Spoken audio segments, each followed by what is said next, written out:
Então, pessoal, a gente teve alguns problemas técnicos, mas a gente não vai deixar de responder as perguntas que vocês mandaram. Então, a gente vai gravar esse videozinho curto com as duas últimas perguntas que não foram respondidas e vocês vão poder acompanhar. Tá? A primeira pergunta foi da Ana Lúcia Estrada Posada, e eu vou tentar traduzir aqui, porque é uma pergunta em espanhol, mas ela pergunta assim: como a quantidade de informação atualmente compilada no Ceará daria para diferenciar entre o impacto climático e a contaminação baseado nas espécies de peixes? Ok, ótima pergunta, Ana. Saludo especial para você e para o William e para a sua família também.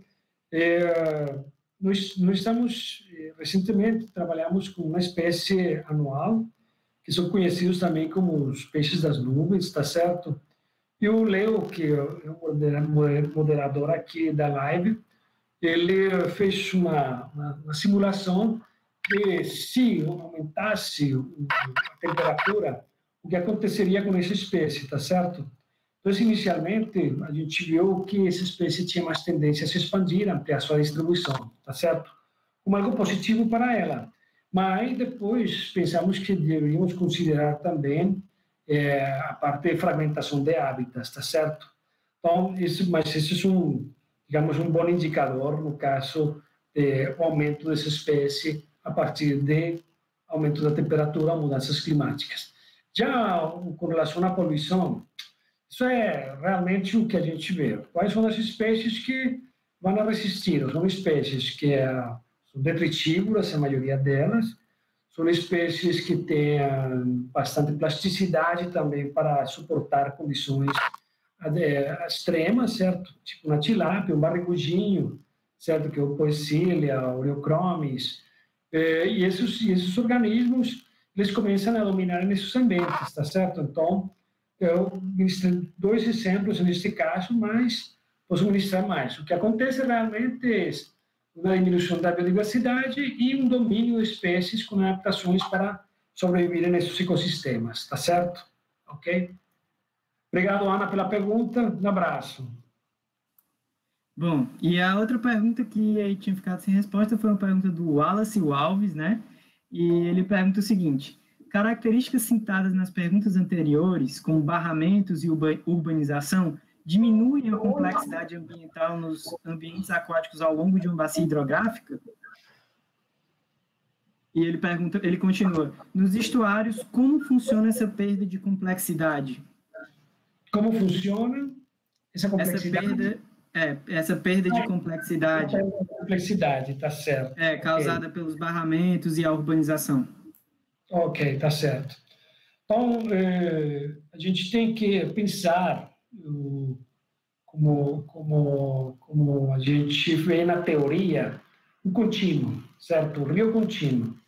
Esse rio contínuo, ele praticamente sendo uma conexão entre cabeceiras e fontes, tá certo? Então, existem vários trabalhos da Amazônia, certo? Principalmente, que mostra que pequenas hidroelétricas que foram criadas nos últimos anos nos Andes peruanos e equatorianos, elas vêm alterando a dinâmica do Rio Amazonas e da foz do Rio Amazonas, tá certo? Só pensar nessa retenção de nutrientes nessa área, isso já é um impacto bastante amplo para as outras comunidades que vão demandar esses nutrientes embaixo. E não estou falando só de peixes, estou falando da dinâmica da várzea, da dinâmica dos estuários como um todo. Então, isso vai mudar isso a nível de essa retenção de nutrientes.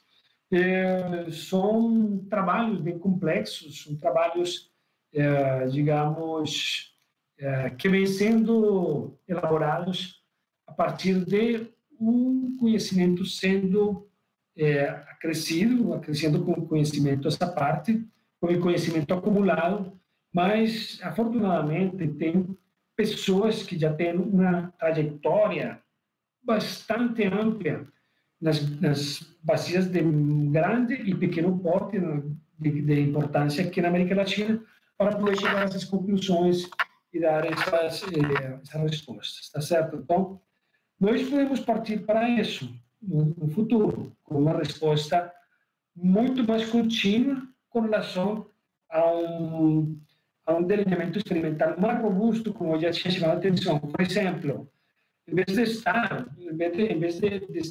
de procurar coletar em muitas partes, centralizar em poucas partes. E esse centralizar em poucas partes com um maior esforço, digamos, de variáveis, de a gente procurar intensificar o conhecimento mais a fundo de cada uma dessas variáveis, certo? Porque o ecossistema é um conjunto, o ecossistema não é só os peixes, o ecossistema não é só nutrientes, o ecossistema é aquela dinâmica que você está alertando também. Então, está convidado, Wallace, está convidado também para trabalhar essa dinâmica dos estuários a esse nível, tá certo? Muito obrigado pela pergunta. Não sei se buongiorno, buonasera, tá certo, que é italiano também, mas eu agradeço a todos as pessoas que fizeram perguntas, a todas as pessoas que participaram, aos amigos, o moderador Leonardo, ao Abraham e ao convite de novo que vocês fizeram para esta live, tá certo? Então, espero que ela tenha algum sucesso aí, seja replicada, que os estudantes depois procurem essas provocações que eu fiz através de todos esses slides que apresentamos aí, tá certo? E obrigado, gente, tá certo? Me despido. Não sei se o Léo tem mais alguma coisa a falar, eu acho que essa era a última pergunta, certo? Sim, essa era a última pergunta. E, bom, só agradecer a todo mundo, agradecer ao professor Botero, foi muito boa a apresentação. A discussão estava legal, mas infelizmente aí fomos afetados por fatores estocásticos, né? Então, mas fica aí esse vídeo para que as perguntas de vocês não deixem de ser respondidas, né? Muito obrigado pela presença de todos e fiquem atentos aí para as próximas lives lá no mar. Ok. Obrigado a todos, um abraço. Obrigado. Graças. Thank you.